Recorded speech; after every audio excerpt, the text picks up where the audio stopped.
তো সব মিলে আমি যদি বলতে চাই এই মুহূর্তে আর্জেন্টাইন প্লেয়ারদের সময় খুব একটা ভালো যাচ্ছে না। ব্রাজিল তাদের ওয়ার্ল্ড কাপ স্কোয়াডে জোয়াও পেদ্রোকে যে কী কারণে রাখে নাই এটা কার্লো আনচেলত্তি নিজেই ভালো বলতে পারবে। অন্য কেউ এটার ব্যাখ্যা ঠিক মতো করতে পারবে না যে কী কারণে জোয়াও পেদ্রোকে দলে রাখা হয় নাই।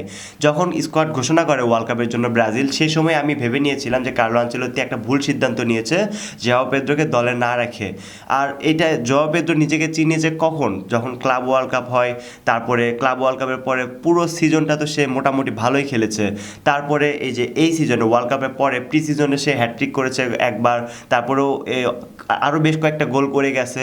আবার প্রিমিয়ার লিগের ফার্স্ট ম্যাচে মিনিট ওয়ানে সে একটা গোল করে ফেলেছে। এই প্লেয়ারটাকে যে কী কারণে কার্লো আনচেলত্তি দলে রাখে নাই ওয়ার্ল্ড কাপে, এটা তিনি নিজেও ভালো এখন মনে হয় না বলতে পারবে। সে হয়তো বা ঘুরিয়ে পেঁচিয়ে কিছু বলতে পারে, কিন্তু সত্যিকার অর্থে হয়তো বা তিনি নিজেও ভাববেন যে এই ছেলেটাকে ওয়ার্ল্ড কাপ স্কোয়াডে রাখা উচিত ছিল। এর পরবর্তীতে যখন ব্রাজিল কোনো স্কোয়াড ঘোষণা করবে ফিফা উইন্ডোতে, তখন হয়তো বা এই ছেলেটাকে তাদের স্কোয়াডে রাখবে কার্লো আনচেলত্তি। এই ছেলেটা গতকালকের ম্যাচের মিনিট ওয়ানে 30 সেকেন্ড অথবা 32 সেকেন্ডের মধ্যে একটা গোল করে ফেলে প্রিমিয়ার লিগে ফুলহ্যামের এগেনস্টে। আর আজকের ম্যাচটা ছিল প্রিমিয়ার লিগে ফুলহ্যাম ভার্সেস চেলসি। আর এই দুই টিমের কোচ গত সিজনে রিয়াল মাদ্রিদের বরখাস্ত হওয়া কোচ, একটা হচ্ছে শাবি আলোনসো আর একটা হচ্ছে আলভারো আরবেলোয়া।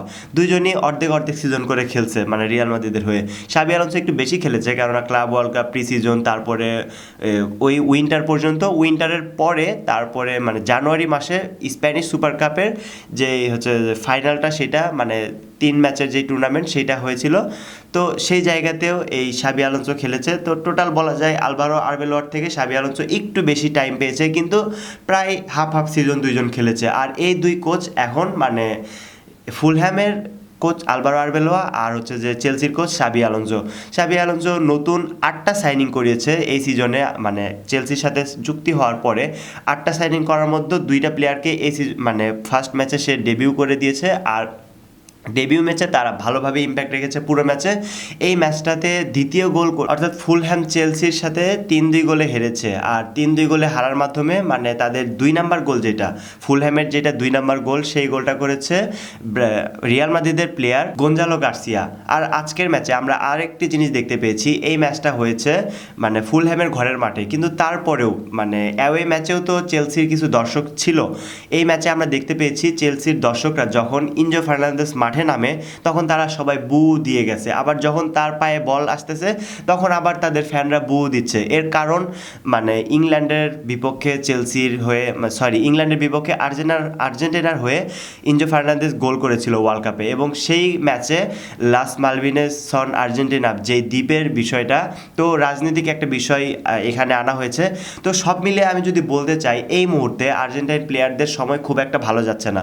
কেননা দেখুন ইনজো ফার্নান্দেসকে মানে দর্শকরা বু দিয়ে যাচ্ছে, মানে এটা তো তার কাছে একদমই কাম্য নয়। সে মানে বেশ কয়েকটা কারণ আছে ইনজো ফার্নান্দেসকে বু দেওয়ার, তার মধ্যে আরও একটি কারণ হচ্ছে সে মানে রিয়াল মাদ্রিদে যেতে চেয়েছিল, তার টিমমেট কোকুরেলা তো সেখানে চলেই গেছে, তো সে যেতে পারেনি, সে এখানে রয়ে গেছে। কিন্তু তার সাথে এখন ম্যানচেস্টার সিটিতে যাওয়ার একটা কন্ট্রাক্ট চলতেছে, যেটা এখনও ফাইনাল হয় নাই। তো ফাইনাল না হওয়ার আগ পর্যন্ত কিছু বলাও যাচ্ছে না। তো মানে এই কারণে তাকে দর্শকরা বু দিচ্ছে। আবার তারপরে মেসির বাবা মারা গেছে, মলিনাকে 7 ম্যাচ সাসপেন্ড করা হয়েছে, তারপরে লিয়ান্দ্রো পারাদেসকে 10 ম্যাচ সাসপেন্ড করা হয়েছে। তারপরে মানে আর্জেন্টিনার প্লেয়ারদের সত্যি কথা বলতে ভাই সময়টা খুব খারাপ যাচ্ছে। তারপরে রিয়াল মাদ্রিদের প্লেয়ার ফ্রাঙ্কোস মাস্তান্তোনোকে লোনে পাঠিয়ে দেওয়া হয়েছে, মানে তেমন ভালো কোনো পারফরমেন্স করতে না পারার কারণে তাকে লোনে পাঠিয়ে দেওয়া হয়েছে। এছাড়াও আলাদাভাবে এই যে আর্জেন্টিনার ফাইনাল ম্যাচে যেই আর্জেন্টিনার প্লেয়াররা মারামারি করেছে, এই কারণে আর্জেন্টিনাকে আলাদাভাবে একটা জরিমানা করা হয়েছে।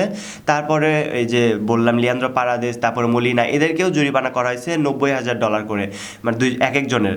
আর এর পাশাপাশি সবচেয়ে বড় নিউজ, মানে আমার মনে হয় এটা সবচেয়ে বড় নিউজ এই মুহূর্তে, সেটা হচ্ছে হুলিয়ান আলভারেজ মানে বার্সেলোনায় পাড়ি জমাতে চাচ্ছে, তো তার ক্লাব তাকে সেখানে যেতে দিচ্ছে না।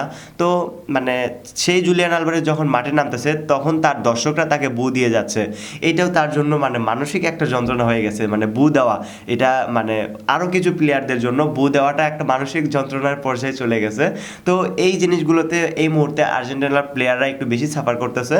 তো আপনি চাইলে কমেন্ট করে জানাতে পারেন যে আর্জেন্টিনার প্লেয়াররা এই মুহূর্তে ঘুরে দাঁড়াতে চাইলে তাদের কী করা উচিত। আর আপনি চাইলে এটাও কমেন্ট করে জানাতে পারেন জুলিয়ান আলভারেজ কি বার্সেলোনায় যোগ দিতে পারবে কি পারবে না। সো গাইস, আশা করি ভালো থাকবেন, সুস্থ থাকবেন, আল্লাহ হাফেজ।